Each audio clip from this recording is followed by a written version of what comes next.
पाहिलं की शेतकऱ्यांनी त्यांच्या वेगवेगळ्या पिकाच्या संदर्भामध्ये त्यांच्या अडचणी सांगितलेल्या आहेत. त्या अडचणी आम्ही नोंदून घेतलेल्या आहेत आणि नवीन काही शेतकऱ्यांच्या मागणी आहेत. उदाहरणार्थ गोडाऊन आहे, प्रिकुलिंग आहे, कोल्ड स्टोरेज आहेत. त्याचप्रमाणे क्रॉप कव्हरची एक मागणी आहे, मल्चिंग पेपर आहे, डबल लॅटरल सिस्टीम आहे. अशा वेगवेगळ्या प्रकारच्या शेतीमध्ये त्यांच्या डिमांड आहेत. त्या डिमांड आम्ही एकत्र करून आणि त्या संदर्भात शासनाकडे निर्णय घेऊन माननीय मुख्यमंत्री उपमुख्यमंत्री यांच्याशी बसून निर्णय घेऊन त्याप्रमाणे आपण जाहीर करू धोरण जाहीर. शेतीचे जे वीज कनेक्शन आहे त्यात आता सोलार सिस्टम त्यांना सक्तीची केली गेली आहे. त्यात कुठे त्रासदायक ठरणार आहे, विशेषतः कोल्हापूर किंवा सांगलीच्या पूर पट्ट्यामध्ये त्या शेतकऱ्यांसाठी त्रासदायक ठरणार आहे.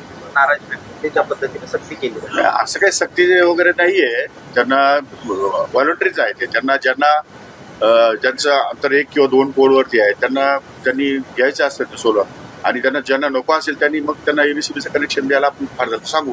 पण आपल्याकडे असं झालंय की एमएससीबीचं कनेक्शन दिले जात नाही. याबद्दल डीपीडीसीच्या बैठकीत एमएससीबीचं जिथं एमएससीबीचं ऑलरेडी कनेक्शन आहे त्या ठिकाणी सोलर सिस्टीम सुरतच्या काळात देणार नाही. सुरतच्या काळामध्ये ज्या ठिकाणी रिमोट प्लेसवर आहे जिथं कनेक्शनच गेलेलं नाही एमएससीबीचं, अशा लोकांना सर्वसाधारणपणे प्रायोरिटी दिली गेली आहे. त्यामुळे पुढे भविष्यात जसे अडचण निर्माण होतील तसं त्यात सुधारणा होईल. न्यायालयाच्या निकालानंतर तुम्हाला टार्गेट केलं जाते, राजीनाम्याची मागणी तो आलाय तर तो प्रश्न बघा विरोधकांनी कसं वागावं हे त्यांनी ठरवायचंय. तो काय माझा मुद्दा नाही. ते त्यांच्या मागणीचा त्याचा विचार करण्याची तशी काही फारशी आवश्यकता आहे मला असं वाटत नाही. ते करणारची मागणी. शस्त्र प्रमाणासाठी तुम्ही करताना उत्पन्न वेगळं दाखवलं, घर घेताना उत्पन्न. एक गोष्ट खरी आहे, मी घर घेताना 1989 साली ॲफिडेव्हिट केलेलं आहे. शस्त्रप्रमाण 1993-94 घेतलं. म्हणजे 5 वर्षाचा अंतर आहे आणि 2,000 रुपये उत्पन्न माझं वाढलं. जेव्हा महागाई निर्देशांकाचा विचार केला तर तेवढे 2, 5, 10,000 उत्पन्न हे वाढीव तुम्हाला ग्राह्य धरता आलं पाहिजे. परंतु आता त्या काही गोष्टी रेकॉर्डवर न आल्यामुळे त्या ठिकाणी गैरसमजापोटी काही गोष्टी झाल्या असतील. परंतु तो न्यायालयाचा अधिकार आहे. न्यायालयाने निर्णय दिलेला आहे. त्याच्या अगेन्स्ट मी अपील करणार आहे उद्या परवा आणि जो काही निर्णय होईल तो बघेल, तुम्हाला मिळेल बघायला.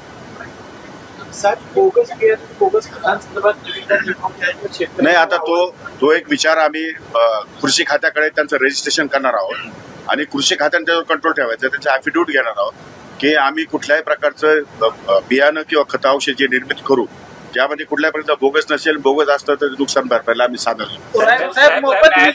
निकाल देताना काही निरीक्षण नव्हतं. त्यामध्ये तुम्ही वकील आहे, मंत्री आहे, हे माहीत असताना तुम्हाला शिक्षा काय होणार आहे माहीत असताना हा प्रकार केला अशा पद्धतीचा उल्लेख त्या ऑर्डरमध्ये नाही. असं तर काय मी वाचलेलं नाही अजून ऑर्डर. मला वाचायला वेळच मिळाला नाही. वाचल्यानंतर मी सांगितलं. साहेब, कृषी पंपाची जी बिलं होती ती याच्या आधी मोफत किंवा माफ होऊन येत हटाप त्याच्यावरती आकडे येत आहेत. 20 बिलं येत आहेत शेतकऱ्यांना कृषी पंपाची. काय त्याच्यावरती ते बघा, मागच्याच वेळेस सरकारने जाहीर केलं आहे की कृषी पंपाची बिलं भरायची नाही. आताची नाही, मागची नाही, पुढे पण 5 वर्ष. त्यामुळे आकडे येत असतील तर ते निरसन आणतील का आपण त्या संदर्भात चर्चा मोफत मिळणार का मग ती वीज?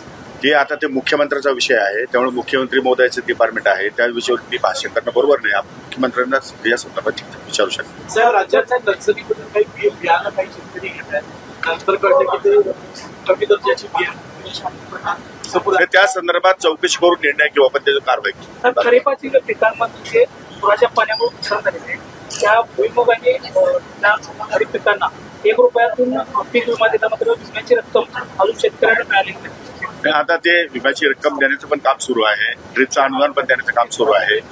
जे शेतकरी राहिले असतील त्यांना नुकसान भरपाई मिळेल. तो काही विषय नाहीये. टप्प्याटप्प्याने सगळे कामं चालू आहेत. काही पैसे आलेत, काही पैसे येतात आहेत. जसजसे केंद्राकडनं काही पैसे उपलब्ध होतील, राज्याकडनं पैसे उपलब्ध होतील, त्याप्रमाणे लोकांची पैसे आम्ही या ठिकाणी परत. साहेब, राज्य शेतीने मागणी केलेली आहे की तुम्ही जे वक्तव्य केलं होतं शेतकऱ्यांच्या बद्दल त्याबद्दल माफी मागावी. मी काहीही शेतकऱ्यांच्या विरोधामध्ये वक्तव्य केलेलं नाही. गैरसमजापोटी झालेला असेल ते, पण मी असं काही वक्तव्य केलं नाही. मी कुठेही शेतकऱ्याला काहीही बोललेलो नाही. माझं वाक्य तपासून बघा. तोडमोड तुम्हीच करतात.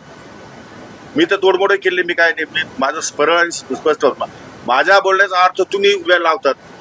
तुम्ही मला काउंटर ओपिनियन जर तुम्ही मला विचारलं असतं तुमचं काय मत याविषयी तर मी सांगितलं असतं. काय मत होतं माझं? हे बघा, माझं मत हेच होतं की शेतकरी हा राजाच आहे या देशात. शेतकऱ्याविषयी अपशब्द मी बोलूच शकत नाही आणि अपशब्द बोलणार पण नाही आणि बोललो पण नाही. त्यामुळे त्याविषयी ठीक आहे. काही लोकांची गैरसमज झाली असेल, काही लोकांना राजकारण त्याचा फायदा घ्यायचा असेल, तो त्यांचा प्रश्न आहे. हा तुमच्या विरोधात कॉर्पोरेशन आंदोलन केलं नाही तर राज्यभर आंदोलन करून नाही मग मागले जाते त्याच्या तो परत त्यांचा प्रश्न काय असावा, त्यांनी काय करावं हे मी कसं सांगू.